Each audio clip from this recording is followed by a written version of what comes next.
Bismillahirrahmanirrahim. Assalamualaikum warahmatullahi wabarakatuh. Terima kasih kepada para audiens yang sudah bergabung pada pagi hari ini. Perkenalkan, saya Rani Noveliani.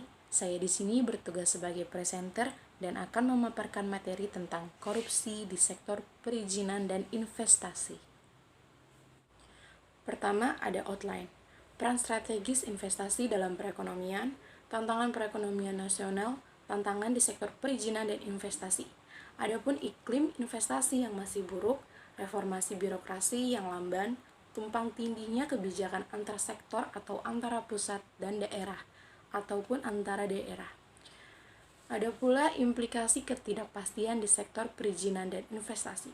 Contoh kasus masalah perizinan dan investasi yaitu 1. Sektor pertambangan mineral dan batu bara.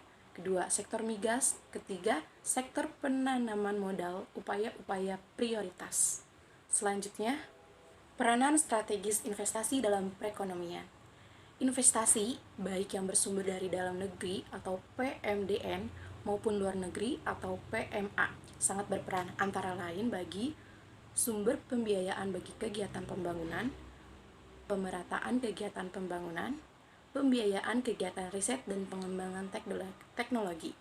Yang kedua, peluang Indonesia sebagai tujuan investasi cukup besar didukung oleh kepemilikan atas sumber daya alam, jumlah penduduk atau pasar ekonomi yang besar, dan situasi politik yang relatif stabil.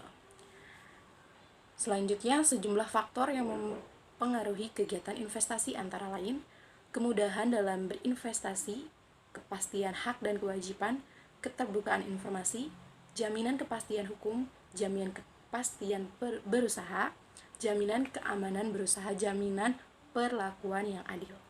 Selanjutnya, banyak upaya-upaya prioritas yang dilakukan, yaitu kontinuitas dan percepatan proses reformasi birokrasi dalam rangka perbaikan iklim investasi, sekaligus dapat memperkecil atau menutup ruang bagi terjadinya praktek korupsi, antara lain melalui peningkatan kapasitas kelembagaan, peningkatan kualitas, profesionalisme dan integritas penyelenggara birokrasi, peningkatan transparansi dan akuntabilitas, perluasan jumlah pelayanan terpadu satu pintu di bidang penanaman modal atau PTSP, optimalisasi pelaksanaan pelayanan terpadu satu pintu di bidang penanaman modal, antara lain melalui peningkatan kualitas sumber daya manusia dan penyediaan sarana dan prasarana, pengembangan standar dan prosedur yang lebih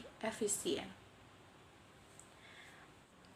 Sekian yang saya dapat sampaikan tentang korupsi di sektor perizinan dan investasi. Saya serahkan kembali ke moderator. Baik, ada pertanyaan tentang adakah contoh kasus masalah perizinan dan investasi?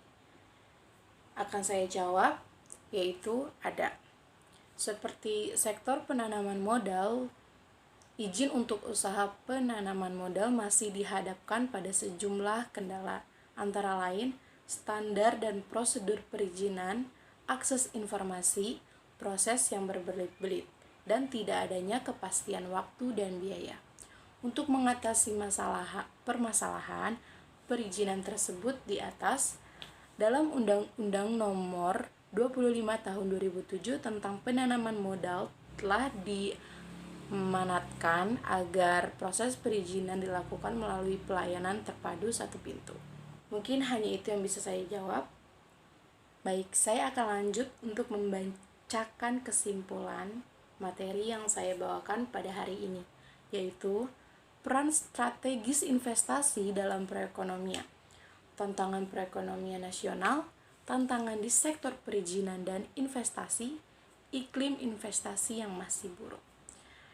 Upaya-upaya yang dapat dilakukan yaitu kesinambungan kebijakan dan aturan yang dapat membantu mencegah terjadinya praktek korupsi, harmonisasi kebijakan baik antara pemerintah pusat dan daerah maupun antara pemerintah daerah, penguatan kapasitas dan peningkatan koordinasi serta kerjasama antar lembaga penegak hukum, penegakan hukum secara adil dan tidak diskriminatif, peningkatan partisipasi masyarakat.